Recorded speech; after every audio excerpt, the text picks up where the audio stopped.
이 릴렉신이라는 것이 분비가 되는 시점이 언제냐? 생리 때가 아니라는 거죠. 오히려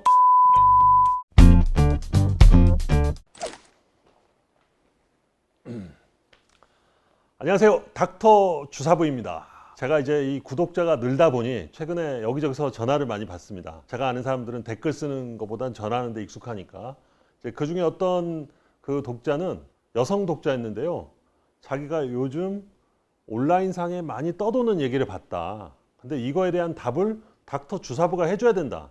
그게 상급 종합병원 아니냐라고 했습니다. 그래서 그게 뭡니까 했더니, 그러니까 월경 기간 동안에 운동을 조심해야 된다, 이런 팁들이 많이 떠돈다고 합니다. 기사에도 있고 블로그에도 있고. 그래서 제가 그게 뭔지 봤더니 그게 바로 릴렉신이라는 그 호르몬에 대한 이야기였습니다.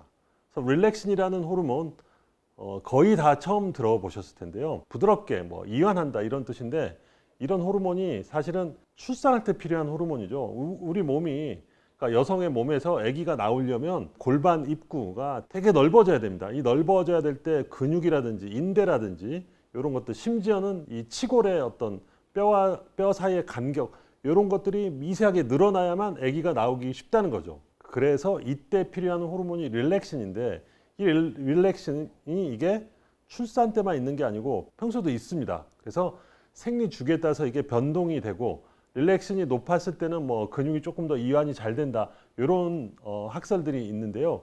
그 릴렉신이 생리 중에 분비가 되기 때문에 과도한 운동을 하면 부상을 당할 수 있다. 얼핏 듣기에는 되게 좋은 팁이고 우리한테 유용한 어떤 사실인 것 같은데, 알고 보면 이게 사실이 아닙니다. 자, 뭐가 사실이 아니냐? 릴렉신의 기능은 맞죠. 그건 맞습니다. 그리고 심지어는 과학적인 근거도 있어요. 특히 이 무릎에 있는 전방 십자인대에 릴렉신에 대한 수용체가 많이 있다. 이런 것들은 동물 실험이라든지 실제 이 구조적인 연구를 통해서 밝혀져 있습니다. 그런데 문제는 이 릴렉신이라는 것이 분비가 되는 시점이 언제냐? 생리 때가 아니라는 거죠. 오히려 생리 전입니다. 그래서 이제 여기 그래프를 보시면 이 그래프에 나와 있는 노란 부분, 이게 릴렉신이 분비되는 걸 보여주는 겁니다. 그래서 마지막에 28일째가 생리가 시작하는 날입니다.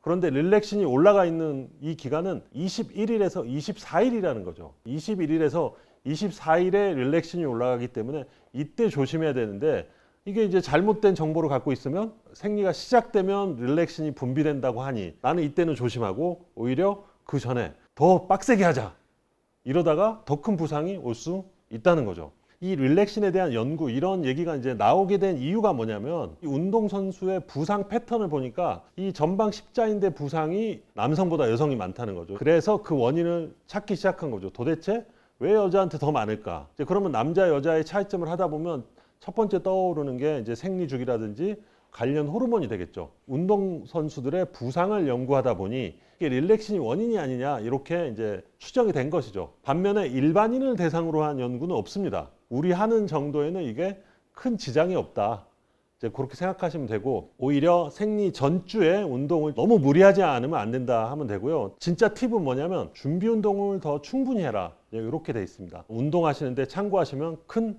도움이 되리라 믿습니다. 음식이 땡기는 거, 이런 거는 릴렉신이라기보다는 에스트로겐과 프로게스테론의 영향이 되겠죠. 이제 특히 배란기 이후가 되면 프로게스테론의 효과가 좀 높아져 있는 시기입니다. 그래서 이때는 입맛도 없어져서 평소와는 다른 좀 자극적인 거나 달달한 거, 이런 게 땡길 수가 있습니다. 네, 오늘은 이 상급종합병원 유튜브를 지향하는 닥터 주사부가 지금 한간에 돌고 있는 릴렉신에 대해서 급하게 다루어 봤습니다. 여러분께 조금이나마 도움이 되면 좋겠습니다. 지금까지 닥터 주사부였습니다.